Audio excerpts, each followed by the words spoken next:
जीवा और नवीन अपने कुल गुरु श्री सत्यानंद महाराज के सामने बैठे हैं, जो कि उन दोनों की हथेलियां देख रहे होते हैं।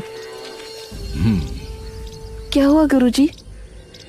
देखिए, जीवन की रेखा अगले 25 साल तक बिल्कुल स्पष्ट है।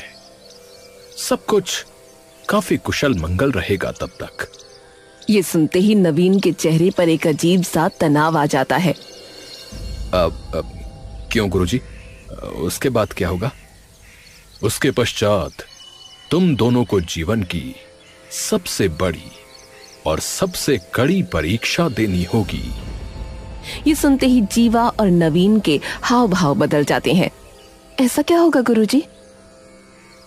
उसका उत्तर तो समय के साथ ही तुम्हें मिलेगा। अब तो इसका कोई उपाय नहीं है। अपने पूर्वजों की सिखाई एक बात भूल गए तुम। कौन सी बात गुरुदेव? काल चलते रहना प्राकृतिक है। दिन चढ़ा है तो दिन ढलेगा भी। तो जो होना है उसे न कोई रोक सका है, न कोई रोक सकेगा। गुरुदेव, ऐसा क्या होने वाला है?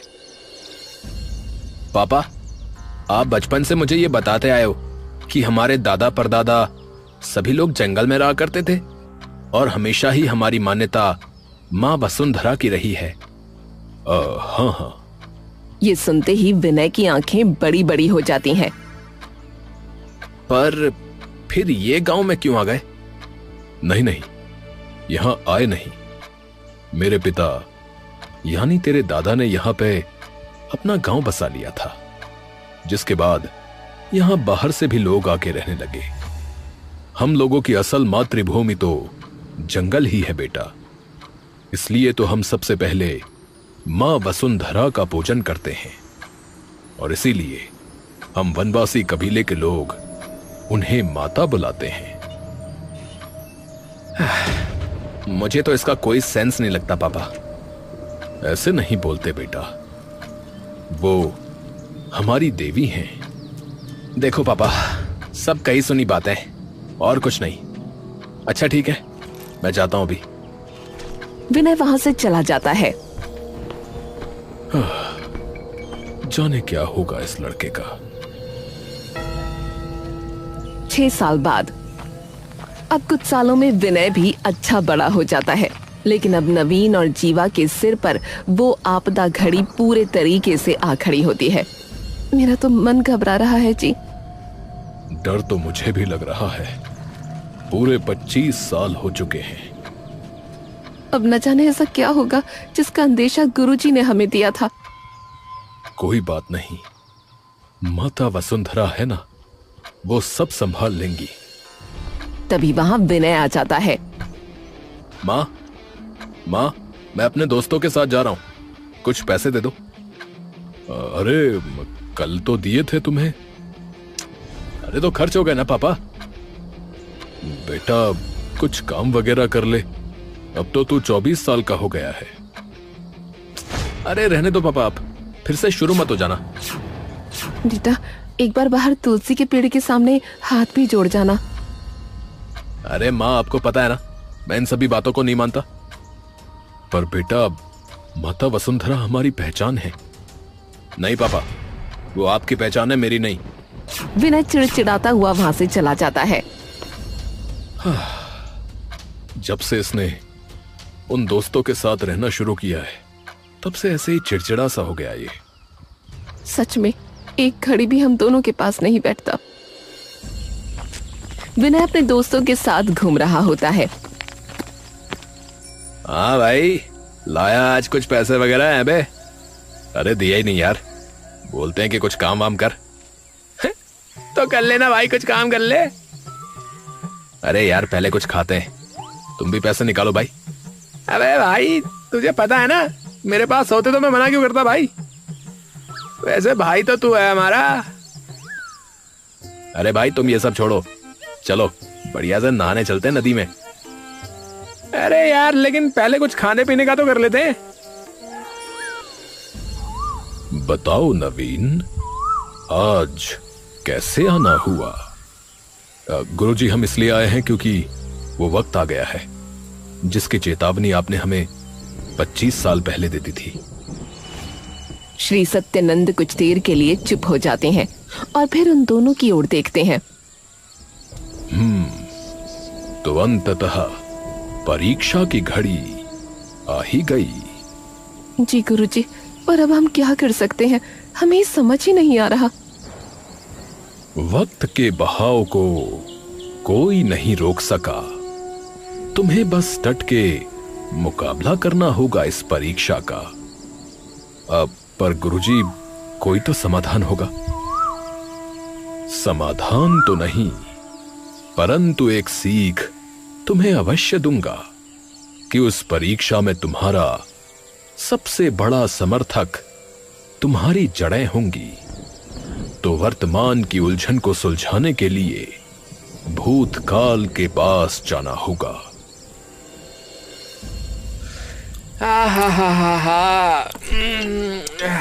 भाई मजा आ गया खाने में, मजा आ गया यार।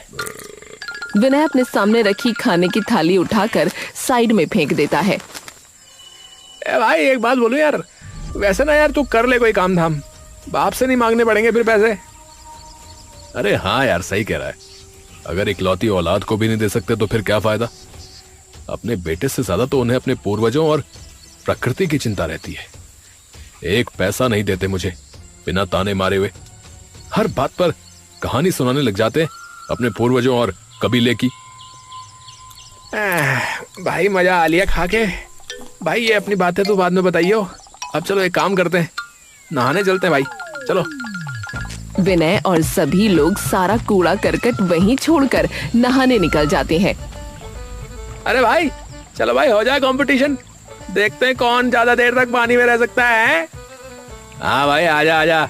ए विनय, तू देखियो कौन बाहर निकलता है सबसे पहले हैं। हाँ ठीक है ठीक है। बबलू और बंटू तभी पानी में डुबकी लगा लेते हैं और काफी देर तक अंदर रहते हैं।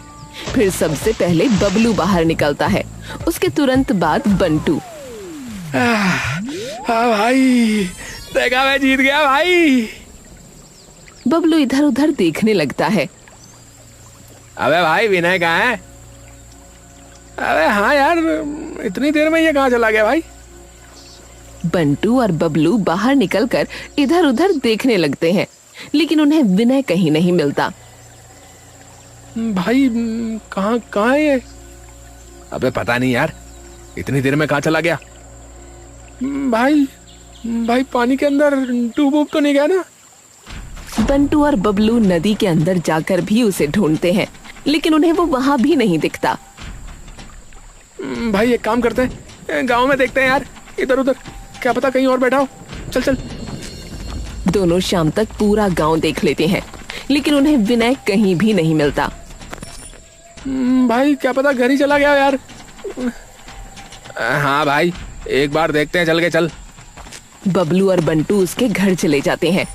बंटू और बबलू विनय के घर के बाहर पहुंचकर गेट खटखटाते हैं। थोड़ी ही देर में जीवा बाहर आती है। अरे तुम तो विनय के दोस्त हो ना? जी काकी, वो विनय घर पर ही है क्या?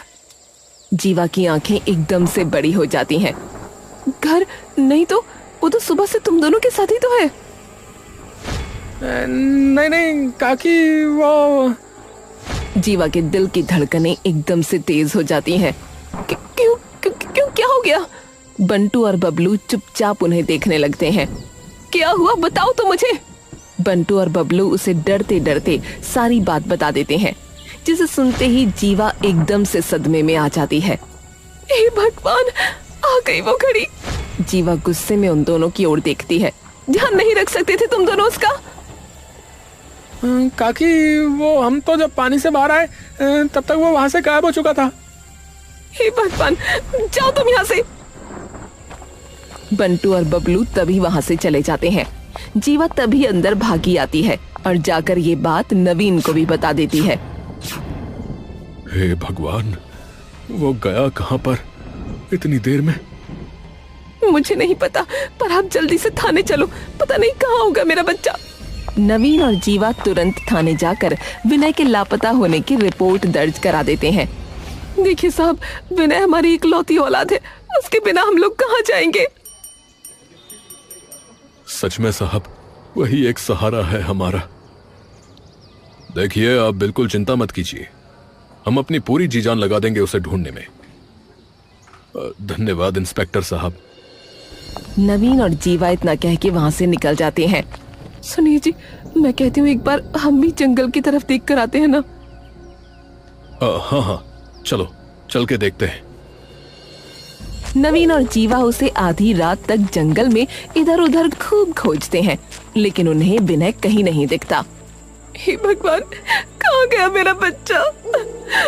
नवीन हाथ जोड़कर प्रार्थना करने लग जाता है।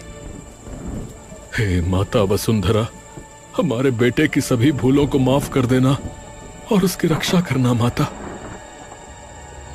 विनय बेहोश वहाँ लेटा होता है, लेकिन एकदम से उसकी आंखें खुलती हैं और वो झटपट उठकर बैठ जाता है।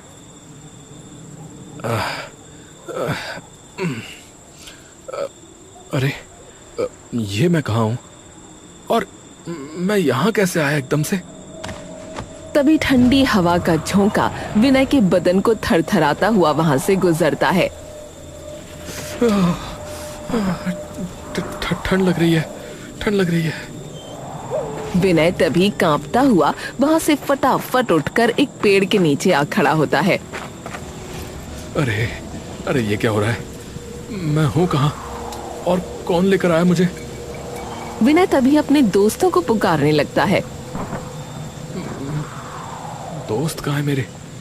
बंटू, बंटू, अरे भाई बबलू। कोई आवाज वापस उस तक नहीं आती। अरे यार, ये सभी लोग कहाँ चले गए? विनय उस भारी बारिश में ठंड से कांप रहा होता है। हे भगवान, यहाँ तो बहुत जोर की ठंड लग रही है। ऐसा लग रहा है ठंड से जम जाऊंगा। अब कहाँ जाऊं? विनय तभी हिम्मत करके इधर उधर देखने लगता है। तभी उसे एक छोटी सी गुफा दिख जाती है और विनय कांपता हुआ फटाफट उस गुफा के अंदर घुस जाता है। हे भगवान, सारे कपड़े गीले हो गए और ठंड बहुत ज्यादा लग रही है। अब क्या करूं? तभी विनय देखता है कि उस गुफा में कुछ लकड़ी और पत्थर पड़े हैं। हाँ, अरे पापा ने सिखाया था बचपन में कि लकड़ी और पत्थर से कैसे आग जलाते हैं। हाँ, वही करता हूँ। विनय तभी वो लकड़ियां इकट्ठी कर लेता है और 2 पत्थर उठाकर उन्हें आपस में रगड़ने लगता है। तभी एक जोर की चिंगारी उसमें से बाहर निकलती है और आग जल जाती है। बच गए भैया, बच गए। विनय आग के सामने बैठकर हाथ सेकने लगता है। वहीं दूसरी ओर अगला दिन भी पूरा निकल जाता है, लेकिन पुलिस को विनय का अभी भी कुछ पता नहीं लग पाता। देखिए, हमारी टीम कोशिश कर रही है। जंगल बहुत बड़ा है, आपको भी पता है, तो वक्त लग सकता है। नवीन और जीवा वहां से चुपचाप उठकर बाहर आ जाते हैं। 2 दिन हो गए और उसका कुछ पता नहीं लग पाया। नवीन जी, मुझे अब बहुत डर लग रहा है।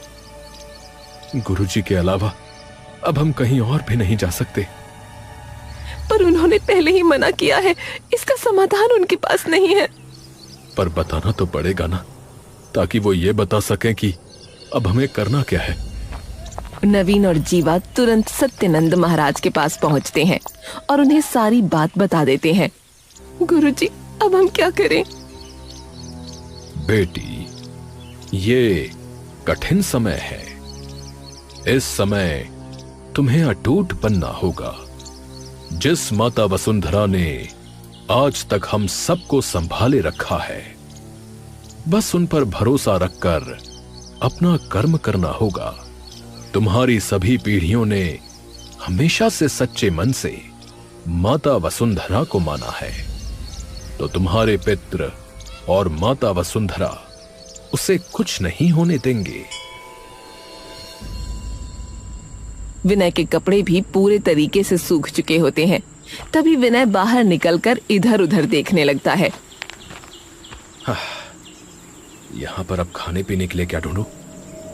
विनय उस चिलचिलाती धूप में सबसे पहले पीने के लिए पानी ढूंढता है। प्यास के मारे गला सूख रहा है। कल तक इतनी बारिश हो रही थी और आज एक बूंद पानी भी नहीं है। विनय काफी देर तक इधर उधर भटकता रहता है, लेकिन उसे एक बूंद पानी तक नसीब नहीं हो पाता। तभी वो गुस्से में अपने पास पड़े एक पत्थर को लात मार देता है। आज कहाँ गई माता वसुंधरा?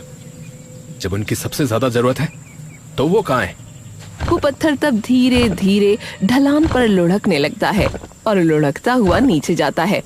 फिर जाकर एक सूखी और फटी हुई मिट्टी के टुकड़े से टकराता है और टकराते ही मिट्टी हल्की सी टूट जाती है। तभी विनय को दिखता है कि उस मिट्टी की दरार से पानी धीरे धीरे बाहर आने लगता है। विनय कुछ देर के लिए हैरान रह जाता है और तुरंत दौड़कर वहां मुंह लगाकर पानी पीने लगता है। 3 दिन हो गए, मेरा बच्चा पता नहीं किस हाल में होगा। कुछ खाया होगा या नहीं, कुछ पिया होगा या नहीं। माँ, अब तो उम्मीद भी टूटती जा रही है। कुछ करो माँ, कुछ करो, रास्ता दिखाओ माँ। तभी जोर का भूकंप वहां आ जाता है और जीवा एकदम से डरकर नवीन का हाथ पकड़ लेती है। तभी उन्हें घर के अंदर कुछ जोर से गिरने की आवाज आती है। ये क्या गिरा है? जीवा और नवीन दौड़ते हुए अंदर कमरे में जाते हैं और देखते हैं जमीन पर एक बड़ी सी संदूक गिरी हुई है और उसके सामने एक किताब खुली पड़ी है। ये शायद अलमारी पे रखी थी तो उस भूकंप की वजह से नीचे गिर गई होगी। तभी नवीन धीरे से उस किताब की ओर बढ़ने लगता है और ध्यान से उस किताब की ओर देखने लगता है। क्या हुआ? ये किताब क्या है? अब मेरे पिताजी ने दी थी मुझे। इसमें हमारे कबीले का इतिहास लिखा है। जीवा ध्यान से उस किताब को देखने लगती है। ये कौन सा मंदिर है? पिताजी ने मुझे बताया था इसके बारे में एक किस्सा। तभी नवीन के जहन में सत्यानंद गुरुजी की कही बात आ जाती है।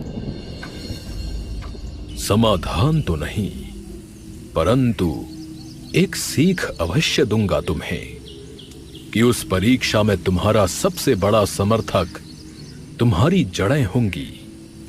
तो वर्तमान की उलझन को सुलझाने के लिए भूतकाल के पास जाना होगा। नवीन की आंखें बड़ी बड़ी हो जाती हैं। जीवा, हमें तुरंत यहां जाना होगा। पर आपको क्या पता ये मंदिर सच में है? क्योंकि मेरे पिता कभी झूठ नहीं बोलते थे और वसुंधरा माता का संकेत है ये। वरना पूरे घर में उस भूकंप से एक यही चीज क्यों गिरी? हाँ, सही कहा। चलो जल्दी चलो। दूसरी ओर विनय को पानी तो मिल जाता है, लेकिन खाने की तलाश उसकी अभी भी अधूरी होती है। खाली पेट 3 दिन यूं बीत जाते हैं।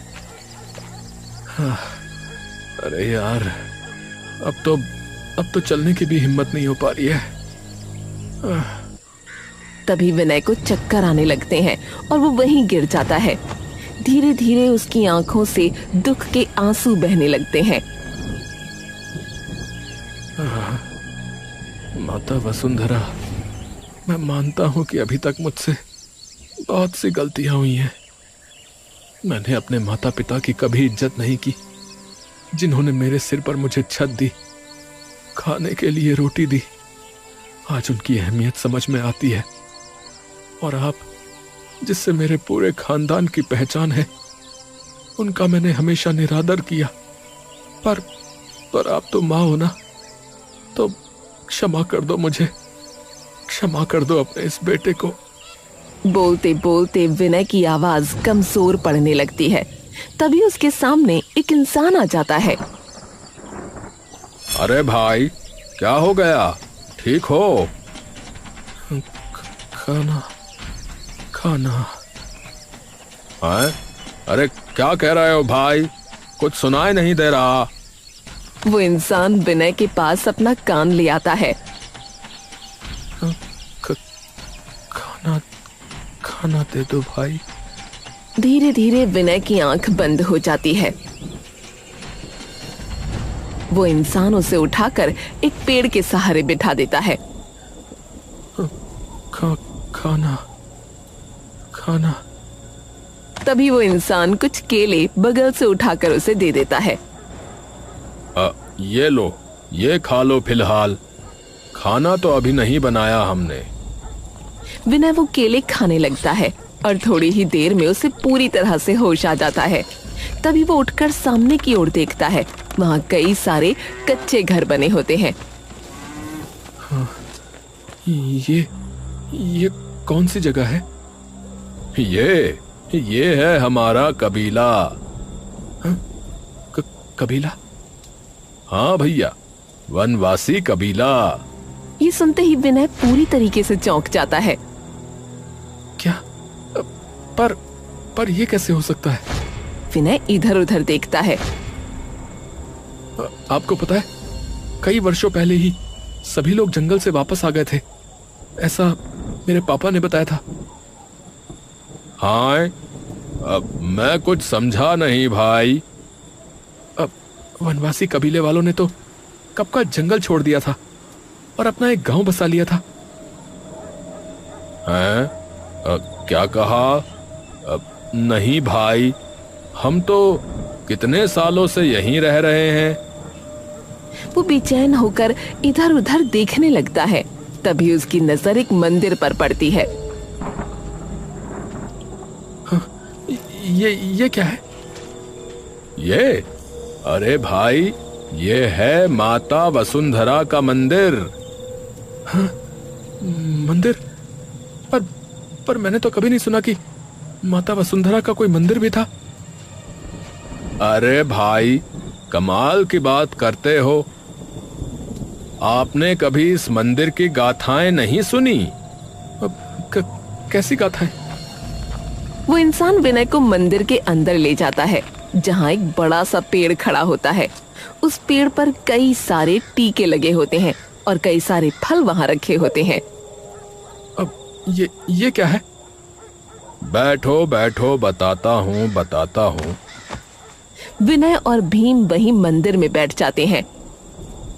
हाँ तो भाई, ये बात तब की है जब मैं 10 साल का था। तब यहाँ बाढ़ आ गई थी।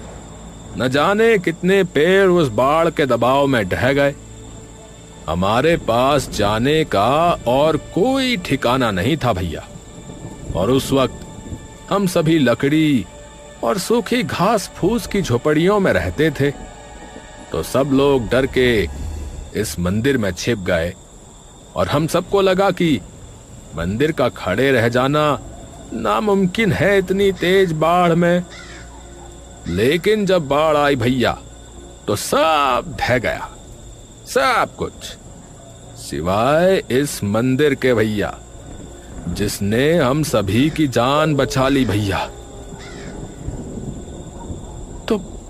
तो ये मेरे पापा ने मुझे बताया क्यों नहीं? ये बताओ भैया कि वैसे तुम हो कहां से और यहां ऐसी हालत में क्यों गिरे हुए थे? विनय उसे सारी बात बता देता है। अच्छा, इसका मतलब है कि माता वसुंधरा की खूब कृपा है तुम पे भैया। ऐसा क्यों? अरे क्यों नहीं, अभी तक उन्होंने ही बचाया है तुम्हें। तुम जब ठंड से कांप रहे थे तो तुम्हें उस गुफा तक पहुंचाया जहां तुम्हें वो लकड़ी और पत्थर मिले। और देखो भैया, प्यास लगी तो देखो कैसे अनोखे तरीके से तुम्हारी प्यास बुझाई। और सोचो, जब तुम बिल्कुल बेहोश होने वाले थे, हैं, तब मुझे तुम तक पहुंचा दिया भैया। है ना माता का चमत्कार। विनय कुछ देर तक ये सुनकर स्तब्ध रह जाता है। उसकी आंखों से आंसू आने लगते हैं। मैंने न जाने कितनी बार सवाल उठाए माता वसुंधरा पे, न जाने कितना निरादर किया उनका। मैं जंगल में कहीं भी जाता तो वहीं कूड़ा फेंक देता था, नदी में कूड़ा फेंक कर उसे गंदा कर देता था। हर जगह मैंने बस कूड़ा ही फैलाया, हमेशा अपने पूर्वजों का मजाक उड़ाया, उनसे चिढ़ा रहा। लेकिन मैं ये भूल गया था कि मैं उस वंश से आता हूं जिसका वजूद ही प्रकृति से है, माता वसुंधरा से है। विनय हाथ जोड़कर रोते रोते वहां अपना सर झुका लेता है। माफ कर देना माता, माफ कर देना मुझे। हाँ भैया, बस इसी राह पे लाने के लिए ही तो तुम्हारी ऐसी परीक्षा ली गई थी भैया। विनय वापस उठकर उसकी ओर देखता है। वैसे आपका नाम क्या है? मेरा नाम है भीमदास। ये नाम सुनते ही विनय चौंक जाता है। हाँ? अरे यही नाम तो मेरे दादाजी का भी है। तभी एकदम से मंदिर का दरवाजा खुलने की आवाज उसे आती है और विनय एकदम से उस ओर देखता है जहां उसके माँ बाप खड़े होते हैं। हाँ? माँ, पापा। जीवा जैसे ही विनय को देखती है तभी उसकी आंखें भर आती हैं और वो सीधा विनय के गले लग जाती है। हाय मेरा बच्चा, कहाँ चला गया था तू? विनय तभी देखता है कि भीम अब वहां नहीं होता। अरे वो कहाँ गए? कौन? विनय इधर उधर देखने लग जाता है लेकिन उसे वहां कोई नहीं दिखता। विनय तभी मंदिर से बाहर निकलकर इधर उधर देखने लगता है लेकिन वहां भी अब कोई घर नहीं होता। तभी नवीन और जीवा भी वहां आ जाते हैं। अरे वो सभी घर कहाँ गए? बेटा क्या हुआ बेटा, तुम ठीक तो हो? विनय तभी नवीन की ओर देखता है। पापा आपको कैसे पता कि मैं यहाँ पर हूँ? नवीन उसे वो किताब दिखा देता है। बेटा, ये तेरे दादा ने लिखी थी तो इसमें इस मंदिर का पता चला। विनय ये बात सुनते ही पूरे तरीके से दंग रह जाता है। उसकी आंखों से आंसू बहने लगते हैं। क्या हुआ बेटा? विनय सारी बात नवीन और जीवा को बता देता है।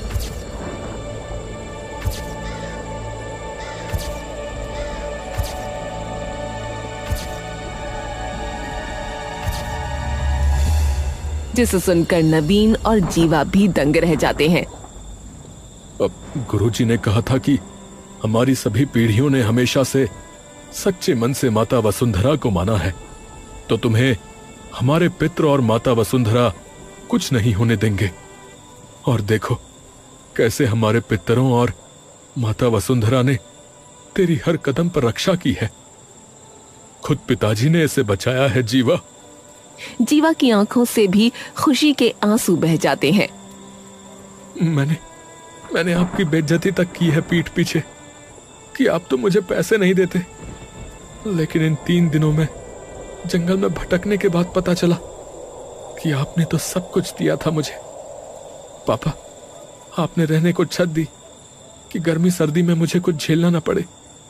और माँ, दुनिया इधर से उधर हो जाए लेकिन मजाल है कि तुमने मुझे कभी भूखा सोने दिया हो।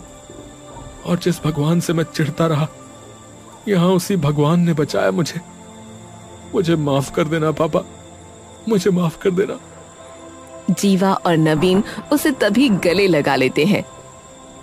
अरे तुझे अपनी भूल पता लग गई ना, बस इतना ही काफी है। कोई बात नहीं। पर अब गलतियां सुधारनी भी होंगी।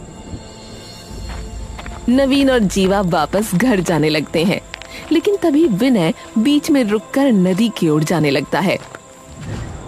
अब कहाँ जा रहा है बेटा? अपनी गलतियां सुधारने पापा। विनय उस पेड़ के पास चला जाता है जहां वो और उसके दोस्त बैठे खाना खा रहे थे। ये मेरा किया हुआ है माँ। विनय वो सारा कचरा वहां से साफ कर देता है और उस पेड़ के सामने अपना सर झुका लेता है। माफ करना, आज के बाद ऐसा कभी नहीं होगा, कभी नहीं। उसे देख नवीन और जीवा मुस्कुराने लगते हैं और अपने हाथ जोड़ लेते हैं। हमारे बेटे को सही रास्ते पे लाने के लिए बहुत बहुत धन्यवाद आपका माता, बहुत बहुत धन्यवाद।